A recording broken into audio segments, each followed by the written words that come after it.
let's start from a biographical note, because I read you were born in 1989 in the oldest city on the North American continent. That's right? Yeah, it's right. in Canada, and it's Vikings St. discovered John's. us. Yeah. And would you say that had an influence of you becoming a filmmaker? A lasting influence also, being notable in Closet Monster? Newfoundland it's very unique. It's very European. It's a lot of like Irish, Scottish, British immigration kind of began in like the 1700s, but we have like a really rich history culturally, and we're very different from the rest of North America. However, I never really realized how unique Newfoundland was until I left. And I moved. And when was that? So I actually grew up between New York and Newfoundland as a child. I was a child actor. But when I actually moved, it was for university. I did 1 year just outside of London for this like creative writing theater program. Before I decided to move to Toronto for film school, where I went to Ryerson University. And as soon as I left, I was, Newfoundland has like this, unfortunately, a bit of a negative representation historically. It's like a very working class community, and it gets made fun of a lot. We're kind of like the runt of Canada. And it used to be a source of, like, people used to kind of lie about where they were from, like in the 80s, because they'd be made fun of or called a newfie, which was like the term that was used in a derogatory way to describe someone from Newfoundland. And but I found there was like a big cultural shift in the past like 2 decades or so, where a lot of people, like I felt like as soon as I left Newfoundland and went to Toronto, I've had this enormous sense of pride and almost like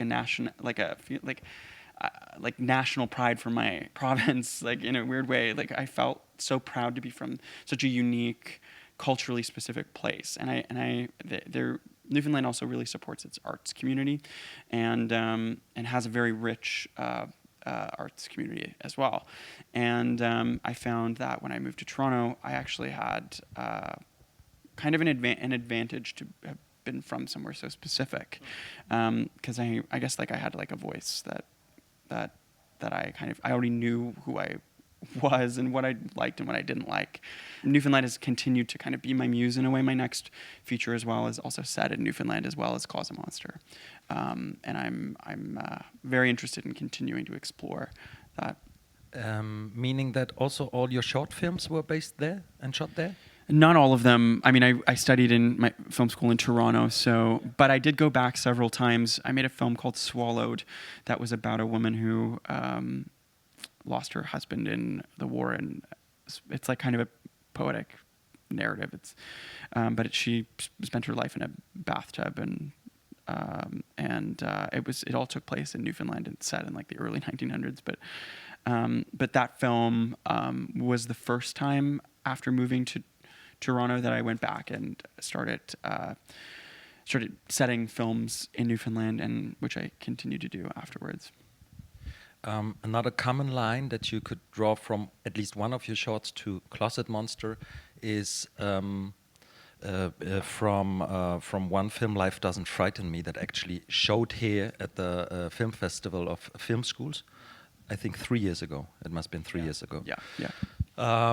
Is coming of age, and also the usage, if you want to, as for animals as a poetic filmic device. I mean, that deeply inspires you in a way. Yeah, so there are some corollary elements there's a lot of corollary elements that kind of travel throughout my work, even though Closet Monster and Life Doesn't Frighten Me are very different films. Yeah, they're coming of age. They also have both have magic realism.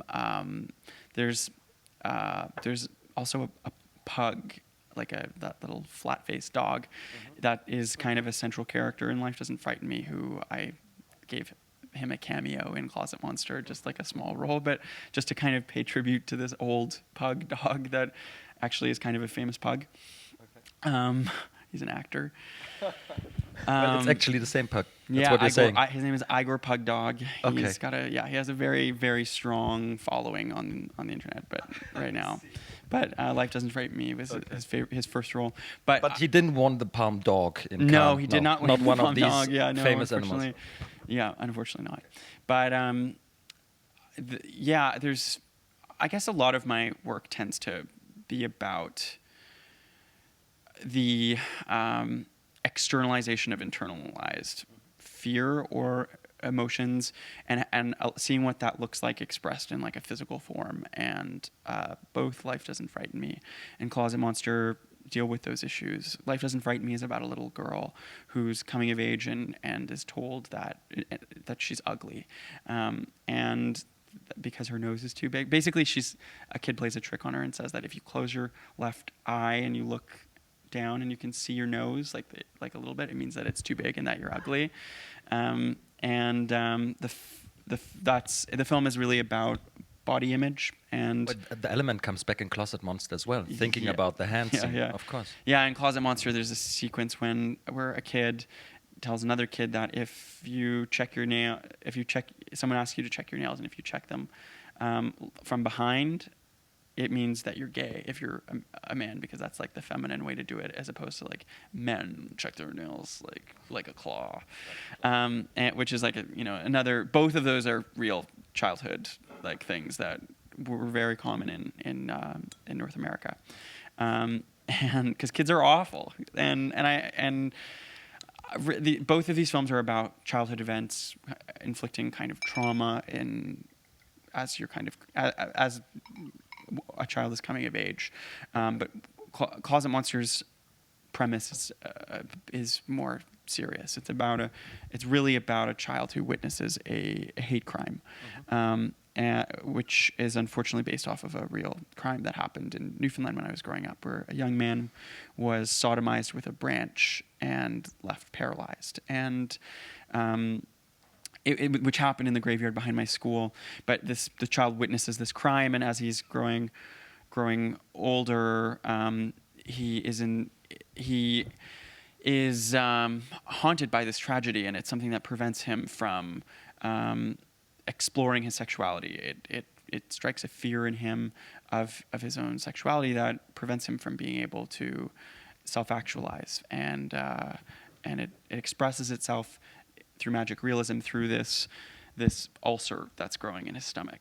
There are rarely films that are that successful in expressing the inability to express yourself sexually at a certain point. Did you use, because you could say you're using real horror elements in this film to express that, did you use them before?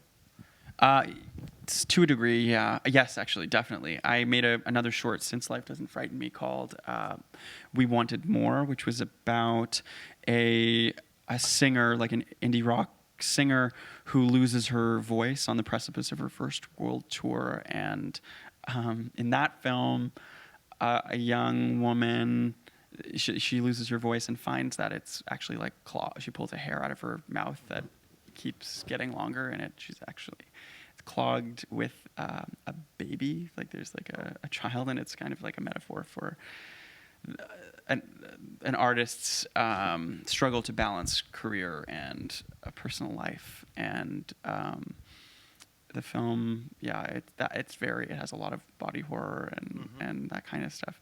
And that film was the first kind of horror-esque film. It's more of like an art film. It's not super horror, but Closet Monster. No, I'm saying horror elements. Exactly. You would never say that it's a horror film. No, it's definitely Closet Monster. How would you even define it for yourself? I mean, it's the shift. There are very shifting tonalities, creating a bigger holistic image. We joked while making the film. Connor Jessup and Connor, who plays the lead, joked that the genre was gay body horror. Which was amazing and kind of true. It's like I can't really. It's like it's a drama at its core. It's a coming of age film, but it's a drama that has a light touch, dealing with heavy like circumstances. I think it's just in my natural instinct throughout my work to. I kind of call it like cubist, like a cubist kind of filmmaking. It's like I like unfolding the brain and thoughts and emotions in a visual way, and like seeing like different corners of the psyche express themselves on screen in a literal way. And I really love approaching storytelling from those kind of angles and approaching them in ways that are kind of unexpected, I guess. Or just like less traditional, which is weird. Like some people who just like don't get the film or whatever, just like call it a weird movie, but This is not a naturalistic way to portray a hamster. Yeah, exactly. Something like that. Yeah, exactly. Okay. Like hamsters don't talk. Like what? True. Yeah. No, but I mean, of course, coming back to the hamster, there's one very interesting thing, of course, that Isabella Rossellini is voicing this hamster, and I actually never understood that. I mean, one core quality that she brings to that is, of course, that this voice is very androgenic. You know, really that you androgynous. Yeah. Thank you. So, how did this connection between you two come about? So I'm a huge Isabella Rossellini fan, like as are a lot of people, I'm sure. But I also really love her recent series, Green Porno. I don't know, has anyone seen Green Porno or heard of it? Yeah. So it's about, for anyone who doesn't know, it's about the sexual reproduction of animals, where she plays all the animals having sex with each other, and it's in a very like, it's all the costumes are made out of paper, and it's really DIY and funny, and it actually inspired me to make my own porno, but not porno series called Pop-Up Porno, which is about online dating horror stories told through really pornographic pop-up books. And they premiered at Sundance last year while we were finishing making Closet Monster. And but in one of Isabella's episodes of this show, she actually plays a hamster. And we had already shot the movie. We'd spent all of our money.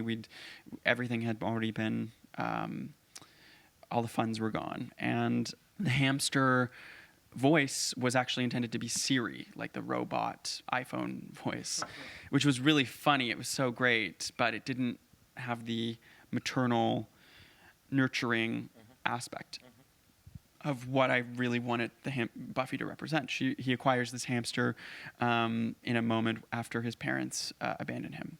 His mother abandons him, and that's when she's given a voice. So it's like his personality fragments at that moment.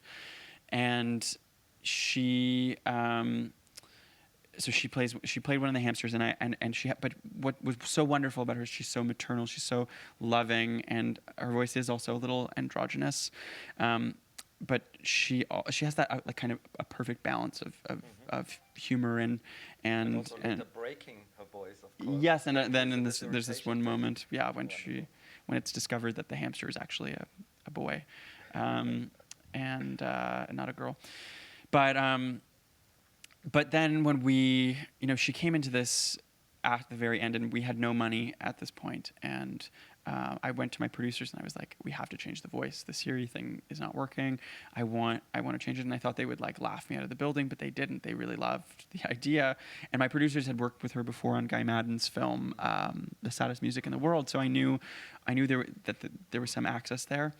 So we sent her the film and a note, and because we were pretty much cut together at that point, and she got back to us right away, and she was so thrilled, and she was like, "Of course, I will play the hamster."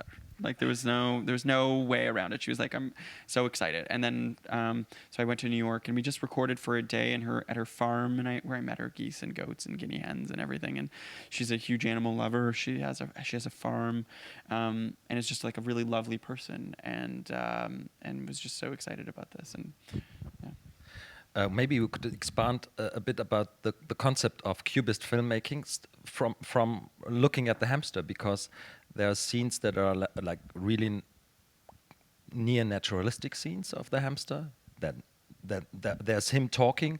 Then there's also like definitely magic realism, like elevators for hamsters running around. So this is, I suppose exactly what you mean, that you're constantly shifting these layers. And there's even an end scene when, or a later scene when the hamster is reflecting on the fact that he couldn't even be that old, like natural. Yeah. So. Yeah, I mean, the hamster was definitely a big part of that kind of storytelling. I mean, essentially, the hamster becomes his confidant. It's like it's a fraction of his personality that knows more about him than Oscar does. At this point, Oscar's a teenager. He's resisting his own sexuality because he's still frightened. He's still haunted by this ulcer that's like damaging his stomach and literally protruding from his stomach, and Buffy the hamster is a figment of his. I mean, it's a figment of his imagination, but it's really his pet.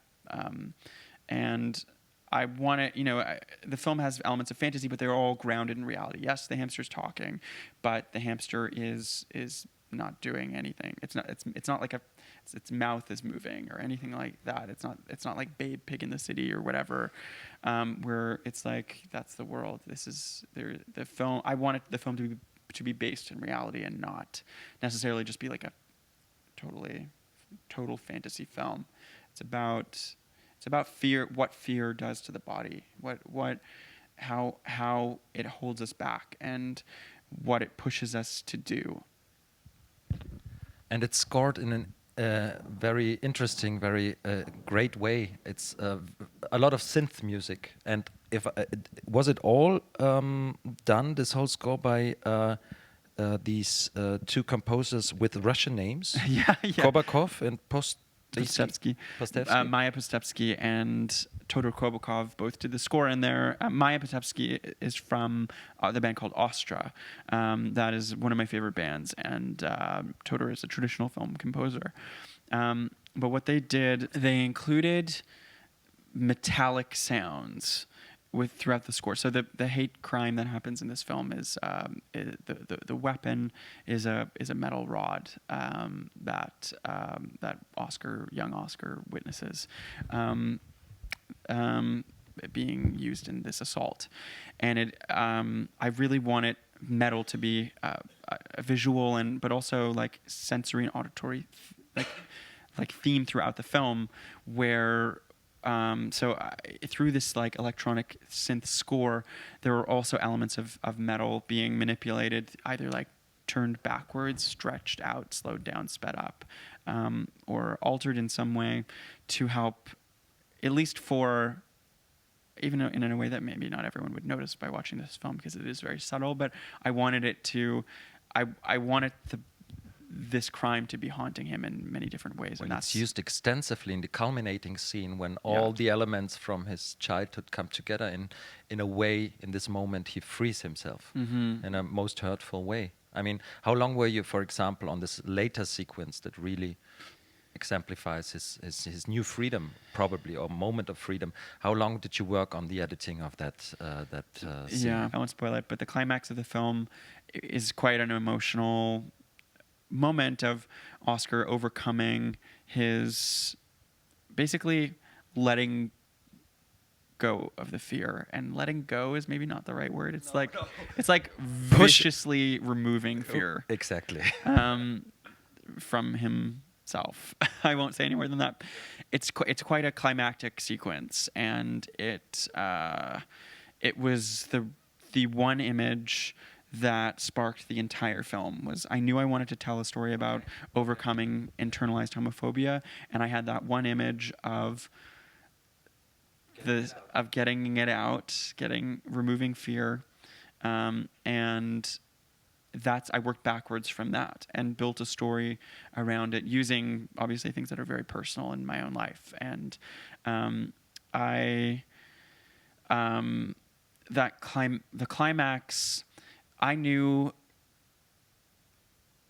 nothing about what this film was going to look like except for that sequence. I mean, I didn't know nothing, but like that sequence, I turned out exactly the way that I envisioned it, because from the very beginning, I wrote to this classical minimalist piece by Michael Gordon called Trance, It's the fourth movement in an epic classic minimalist piece called Trance, and I wrote to that film and I built the scene around that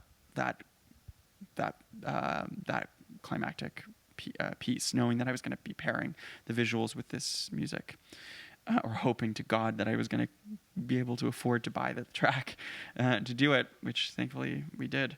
For me, I wasn't thinking of any other ways. For me, this was how I wanted to deal with it, because it's actually so difficult to pinpoint internalized homophobia when you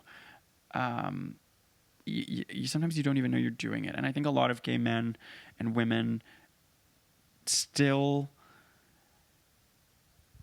like, you still see prejudice within the queer community. Like, you see, you see prejudice against feminine queer men and masculine women, and even within their own communities, there's still a divide, and there's still homophobia in that. That's something that is present in a way that you don't. It's very hard to understand and very hard to identify and hard to know when you're doing it. And I was homophobic growing up, because I was afraid of being gay. I prayed I wasn't going to be gay. Like, I didn't actually pray because I was not religious at all. But I just wished I would. Never mind. I would hold my breath going through tunnels.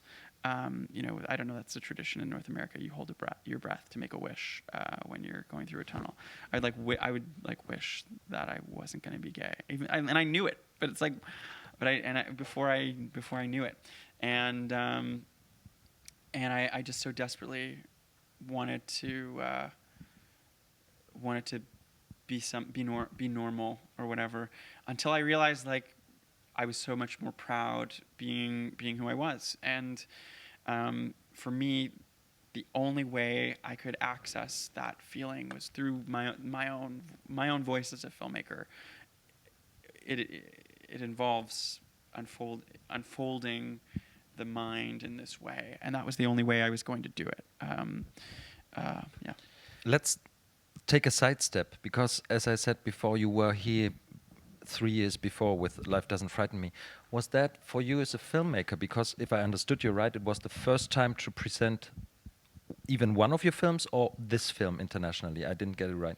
Oh, no, it wasn't the first time I premiered the film. Life Doesn't Frighten Me? Yeah. You mean, no. We'd screened before, but it was the very first time a festival had offered to fly out a student filmmaker. So you guys probably all know about this film festival, the Munich Film School. What's the Munich Film School? Now we call it very simply the Film School Fest. This was mind-blowing for us. Like, they invited, I think I was the only film from Canada to be a part of this program.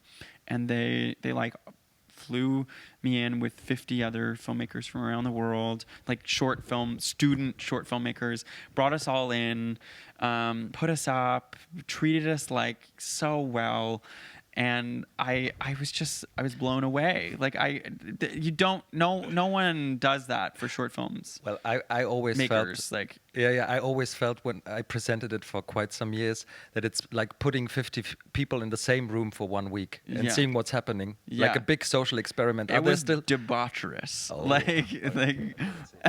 Sorry, but it was my first year that I wouldn't present it. Debaucherous, it's great. Like, I know. But intense. Yeah, great, intense. Yeah, we got into some trouble, but it was wonderful. Like, I was like 22 or 3 or something like that, and it gave us such an opportunity to be able to, like, share our work and meet all these new people who I'm actually still friends with and still continue to talk with, and I stay at their houses when I go to New York and London and stuff. Like, it's really amazing. And now I have a feature, and we do that happens now. Like, you film festivals and distributors, they bring you out because they're selling the films, and it's because there's a commercial industry there where people are, like, either, like, making money off of it, but no one's making money off of short films. Like, this felt like an act of charity to these filmmakers to be able to, like, it's like, why did you do that? And then I also won a prize there that I paid my tuition with, like at university. It was like the best thing that could have ever happened to me. I was like a deadbeat, like student filmmaker.